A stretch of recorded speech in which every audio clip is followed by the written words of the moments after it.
Do you know who's running the show in the White House? I asked this question to Stephen Miller yesterday, the Sure, Republican, sure. who is. Do you know who's running the White House? I think the most influential and important person in the White House is Ron Klain, the chief of staff, who is a very smart, very able, very talented guy who is one who follows the path of least resistance, and I assume is the one trying to achieve consensus between the hard left, the far left, and the moderate left. But certainly, Mr. Biden is as liberal as any president ever has been in the history of this republic. So you would have to say that Klain is a progressive if he's really in charge of shaping the message, right? I've known Ron Klain 25 years. I can't sit here today and tell you what his personal worldview is, but I can say this.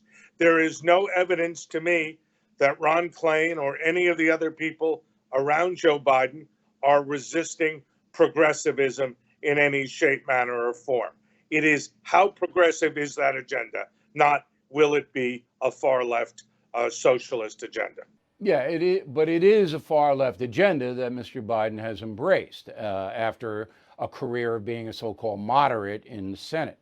Now, yesterday, Miller said that Susan Rice, the top domestic advisor and the best friend of the Obamas, also has an enormous amount of power. Do you concur? I absolutely do concur, and I think she is the principal architect and elaborator and strategist for the $3.5 trillion human infrastructure agenda that you spoke about earlier, Bill. Okay. Barack Obama, do you think he's having input into what Mr. Biden does?